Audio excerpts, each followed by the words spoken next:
A lot sure has changed in this country since Donald Trump took office. It sure has taken its toll on me.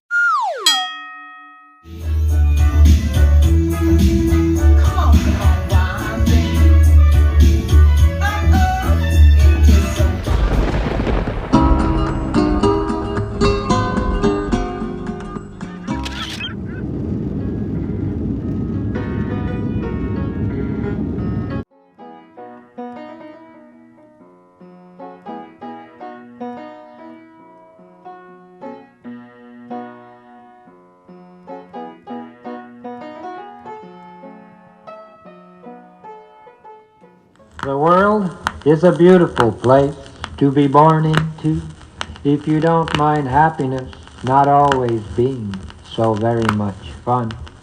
If you don't mind a touch of hell now and then, just when everything is fine, because even in heaven they don't sing all the time. Will you love? One more time. The love of my life, my number one fan, Mrs. McCardle. Yo, how you doing? Just fine. I want a kiss now, a big kiss, but remember, no tongues.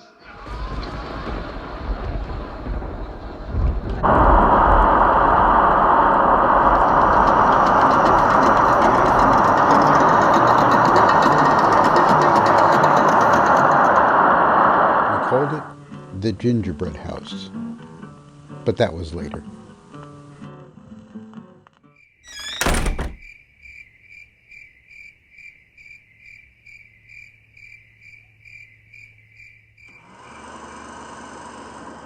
In September, some young Republicans hired us to produce a multimedia light show for a state GOP meeting at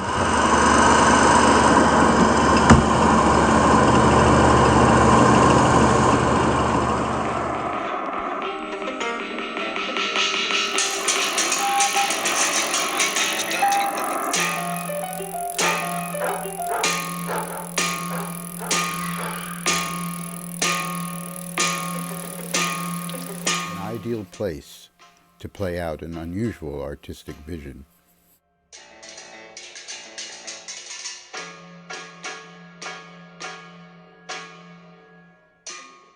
But the golden age was over by the time I arrived, and a conservative political storm was brewing.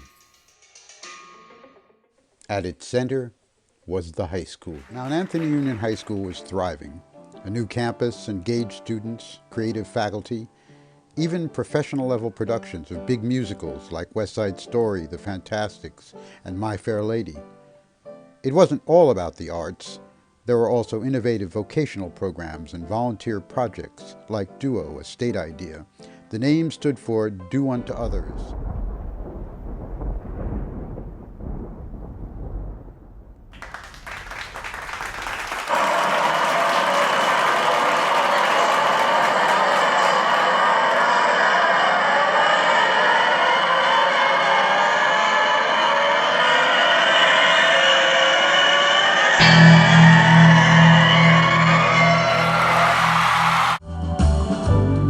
For thousands of years, in every nation on this earth, men and women have put their lives on the line, believing that freedom and human dignity were often more important than life itself.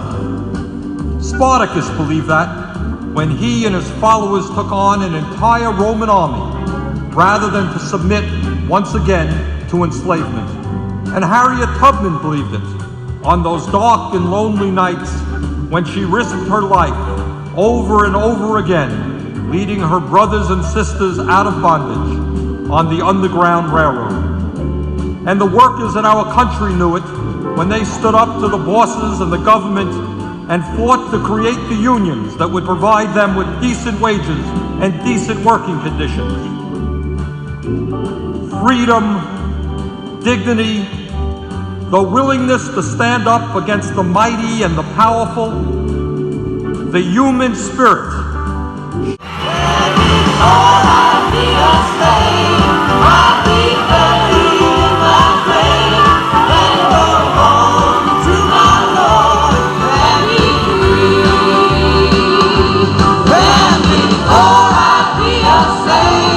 I'll be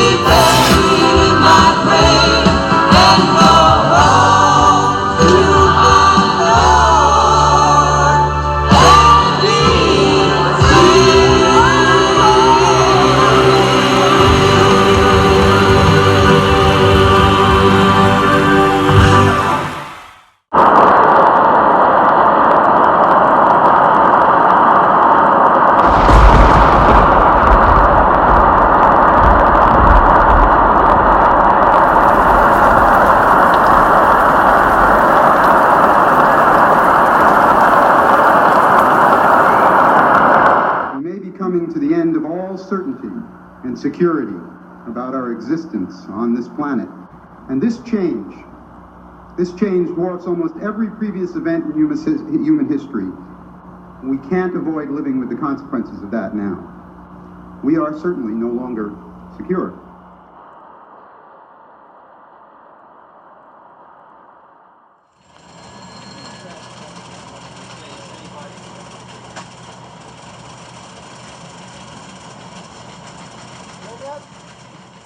Because I believe journalism and writing is subjective and we all have opinions, I also believe that we are not simply able to be observers of that reality and, if we write something, well, that doesn't affect it. Writing about it, just as observing in science affects the reality. We affect change. And so rather than say, well, I want to affect it as little as possible, my own decision was to say, well, I want to affect it in a progressive direction, and I'll be upfront about that. Last year, apparently without really knowing what they would build in its place, music man Don Sinex and Brookfield Management decided to demolish most of the downtown mall we had for 4 decades.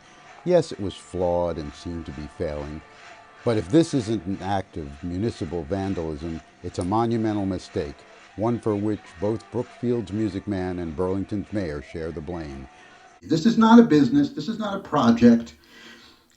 This is a community with an ecosystem, with finite resources, and with many values competing for attention.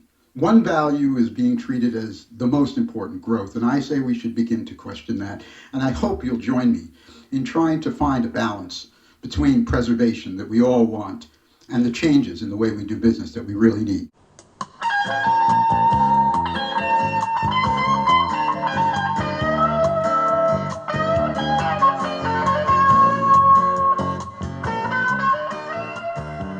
Illiberalism, that's one of the current euphemisms, but actually a global cultural counter-revolution, an authoritarian surge, along with the emergence of a league of extraordinary despots. But it's been coming for a while.